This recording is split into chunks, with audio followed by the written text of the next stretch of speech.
Good morning, Shlog fans. It is Thursday morning, which means we're getting ready to do our gospel 2 wheels. You'll see that that whole part of the office is tall, torn to heck. I'm building those shelves and some more shelves, and we're going to change things up in here. But yeah, getting ready to start our live show. If you guys haven't joined us, it's a lot of fun. We do it every Thursday morning at 7:30 Mountain Time. And we get together and talk about dirt bikes. Usually there's some sort of topic, oil, tires, recluses, whatever. And you guys ask questions, I answer. We have fun. Do it for about, it's usually about a half an hour. And then we get to work. So, yeah, just had breakfast, cup of coffee. Got to get after this thing. Today's going to be a good day because it's Thursday. It means we ride tonight. Hopefully it means that the kids are riding with me. That was the plan. But there may be some conflicting things going on, so I don't know. But either way, we're going riding tonight. It's going to be a lot of fun. So let's get on with the daily Shlog.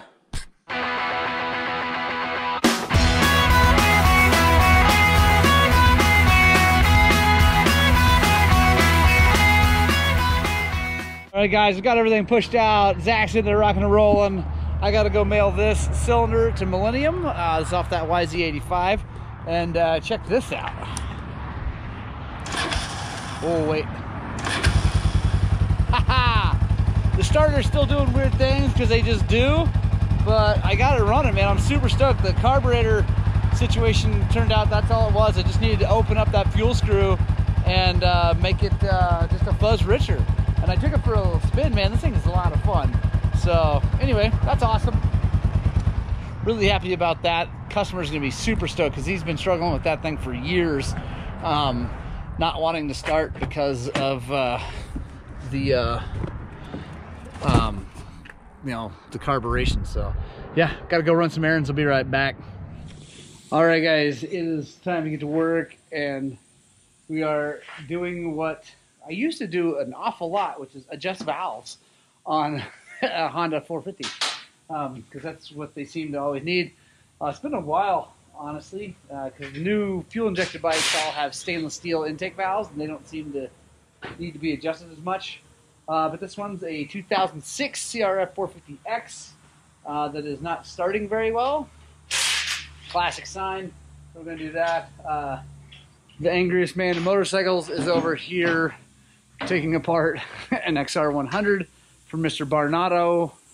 Mike, I know you're watching. We are taking this sucker apart right now. Going to find out what you did wrong to it.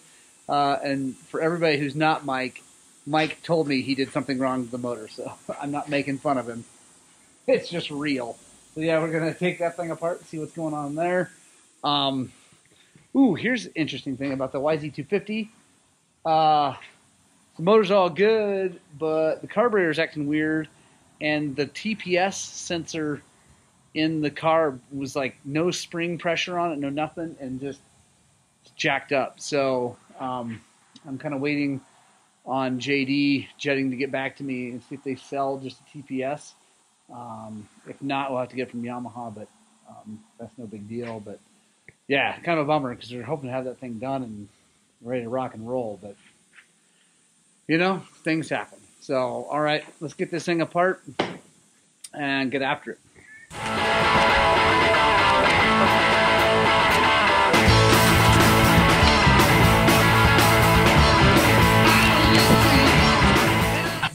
All right, so got that off. Now we just need to get this thing to where the cams are not pushing on the valves. We don't have to get it top dead center exactly. We just need the cams not touching the valves, or at least not pushing on the valves on purpose. So look at here, that cam lobe, these two intake cam lobes are kind of down, so we need to rotate them just a little bit and get them up. And there we go. So now I'm going to check these intakes, then we'll check the exhaust. But most likely it's the intakes. That's usually what is the problem. So we got our little guy. We got 2,000ths and 3,000ths on this one. I'm going to start with 2. See if it'll go. So it does go there. I bet it does not here. It's always, I shouldn't say always, but it's almost always the left intake cam, or the left intake valve that is the problem. So I'm gonna grab my little bit longer, guys, just to make sure that this one's okay. So right is good. Left is not. So now we'll just check the exhaust while we're here. I'll bet they're fine.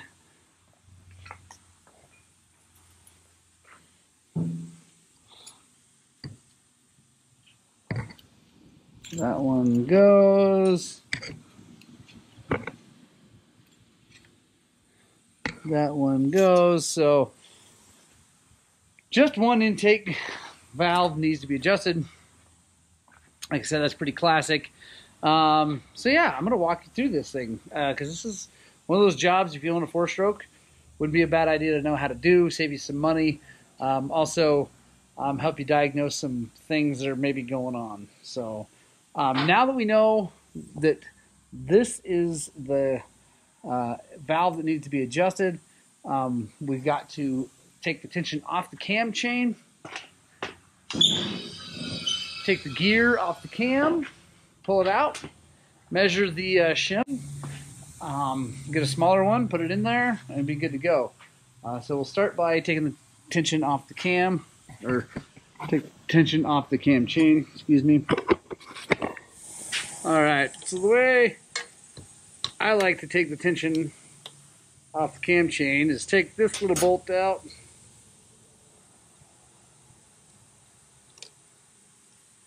then you get a long screwdriver, come in here from the back, and you're going to turn it in, so righty tight. You're going to find the slot in there eventually. There we go.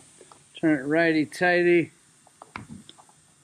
until it stops, and then you're going to kind of like give it just a tiny bit more twist on it, and that'll hold it. Now we got 2 bolts we got to get out. This one and the one above it.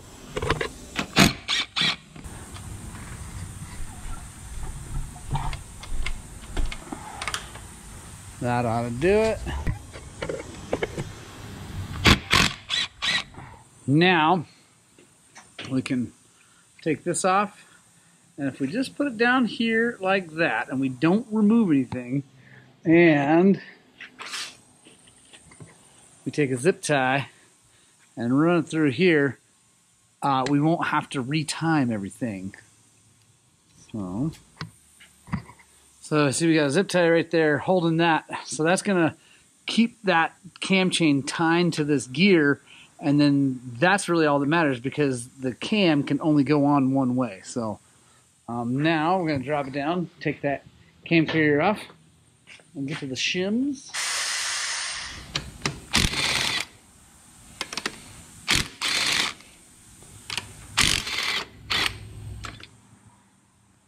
There we go. So right there, you see how that shim is laying there? You got to be careful because sometimes the shims stay in the buckets like that one, and then sometimes they come out. So you just got to keep an eye on that when you're taking it apart and pay attention so that you don't lose it. That is the one that we need to adjust. So these have been done before. You guys aren't going to be able to see it on the camera, I don't think, but that is a 135. That's not good because they only make down to like a 120. So I know that we've adjusted these valves once before for Cade, and that being that thin means that we'll get one more adjustment and then he's going to have to do valves.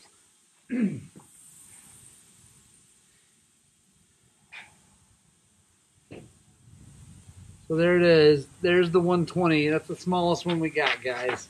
So here's to hoping that that makes it start so we can get through this weekend. Then we're going to need to order valves. Let's come over here. Set that down in there. Then I like to get, you know, if the shim sticks down in there, I like to pull it out, take it and put it into onto the valve first, because if you leave it stuck in there, I can't tell you how many times I've seen people do it, and I've done it myself, where you take that and you slide it down on, and the shim moves just a little bit, and then your valve is tight, like crazy tight, because it's not down in the little recess it's supposed to be into. So if you put it in there first and then slide that on, you'll be good to go.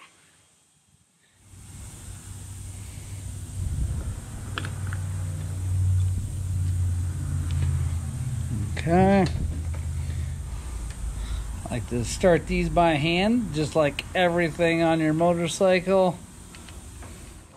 And on these, like I've done, oh, I don't know, lots of other valve adjustments on 4-strokes, and you got to be super duper careful about torquing these cam caps down because it will ruin things. Anyway, one of the awesome things about Hondas is that their bearings here and here, so you can tighten these down. Yeah, you probably should still use a torque wrench so you don't like over tighten it and strip the head or anything like that.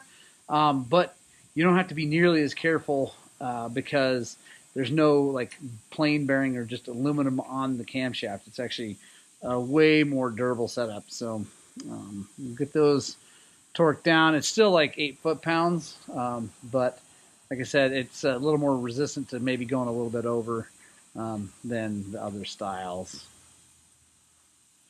I know I don't say a lot of nice things about Hondas on this channel, except for XR650s because they're the best bike ever made. But CRFs, there's a lot of problems with them, but there's definitely some stuff that's actually pretty cool. So currently Zach Sheets says, yes, there it is. The anger is beginning. The day is actually finally getting started. Zach is finally getting mad. There for a while, I thought he might make it through a day without too much anger. Incorrect. So XR100 top end, you really can't get it out without taking the motor out of the frame. And I kind of forgot that. And that's actually, I'm pretty sure that is the case. You might be able to take the studs out. Might be able to. But now that he's lifted this up, it doesn't want to go back down. So we're almost 100% sure that motor's coming out of the frame now. I got the cam back in. We're going to check the clearance. We got a 4/1000, which is kind of our minimum. And see, it doesn't really want to go. Let's see if we can get a 3 in there. 3 would be, it'll definitely start. Okay, so the 3 goes. So it is definitely all the way worn out. So I went from a 135 to a 120, and it still only has 0.003 clearance, which means that it's done. That's okay. He just needs to get through the weekend, then we can order parts, and we can do a top end, and we can go through the thing and make it like brand new. But that's what happens, guys. So that's what happens to older Honda CRFs. They have titanium valves. The coating wears off the face of the valve, and the valve sucks up into the head, taking away the clearance, and then you lose compression because it's holding it open just a little bit and it don't start. Anyway, so there we go. That's a bummer, Kate. Sorry. You'll see this after I tell you that your bike is jacked, but sorry about that. But it's okay. We'll get you through the weekend, and then we'll rebuild it and make it like new. He's also getting a recluse for this, which didn't show up today, unfortunately. So it needs to come back in for that anyway. So now we will reinstall everything. Right. So Cade's bike runs great. Now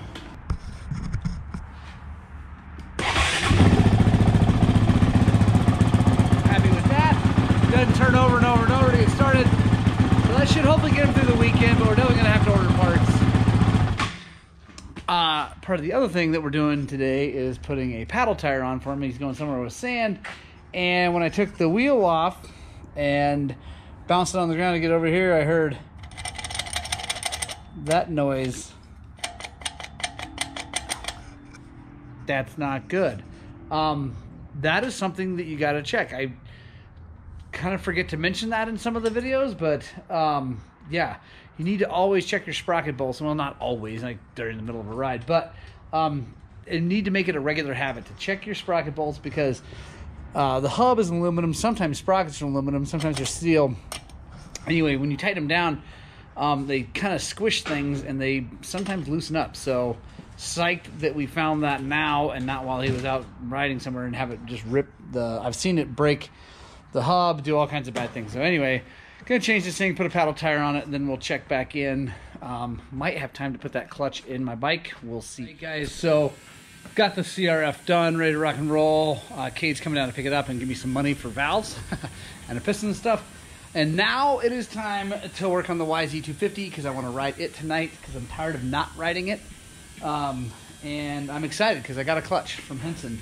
So I think we're going to finally, forever, once and for all, solve the problem of the clutch on the YZ. There's our parts. Got a basket, got a clutch pack. People watching the Shlog, I'm just going to do highlights. I am going to film the entire thing, though, and there'll be a separate in-depth video on this clutch, just so you know. But for right now, if you're watching the Shlog, it's just going to touch on the highlights.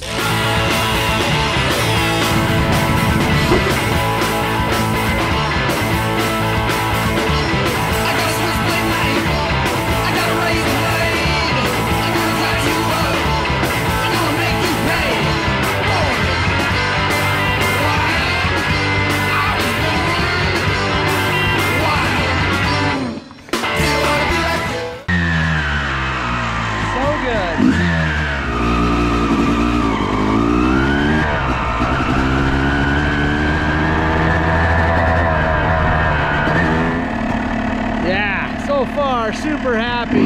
Running great. Gonna ride this one tonight, maybe a whole bunch more now that everything's working really good. You know, pull it in, change the oil. So I got fresh oil in her, and then yeah, we'll be ready to rock and roll.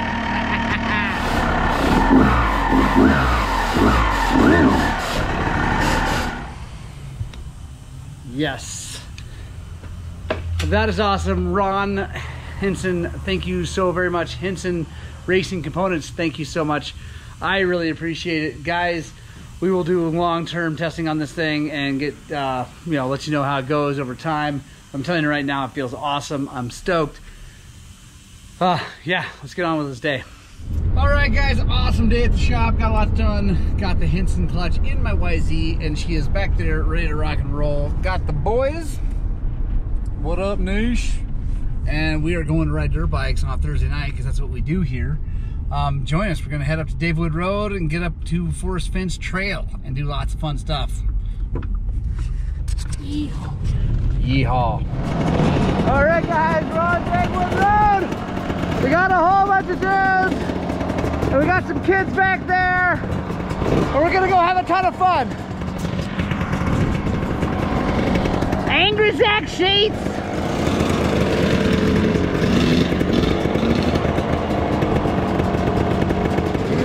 Why don't you lead? But I don't know 100% the way there. Well, you know how to get up to the turn. To stay on this road, you'll see where the road goes left and you can go straight. We're gonna go left. You'll know right where it is. Dude, you know your way around better than anybody. You guys just go ahead. Follow him.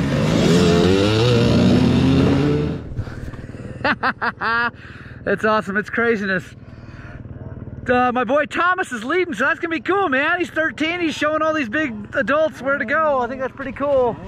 We got the little guys behind us, and yeah, we're gonna head out. It's gonna be a blast. Check out the new clutch. Again, Ron Hinson, Hinson Clutches, thank you so very much.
Right on, guys, so that's the Spring Creek Rim Road. Forest Fence Trail starts right up here. I'm just waiting for the group of the little kids. Make sure everybody gets here. They all know their way, they're all from here, but I just don't want to leave anybody behind. They're with their dads though, so they should be fine.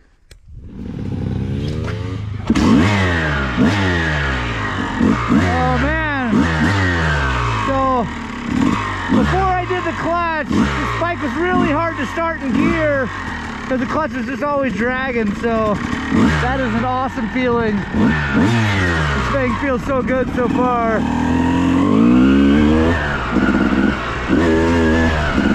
Now we'll get to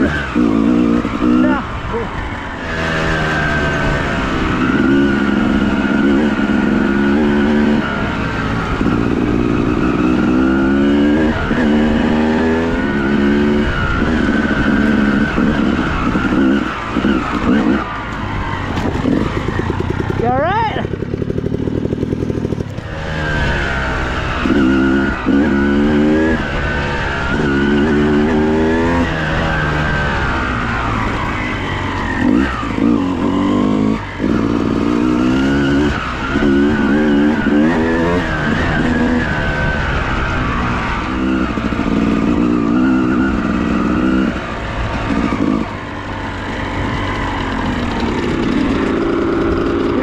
Some water.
Good day at the shop, great ride with these kids and some folks from out of town.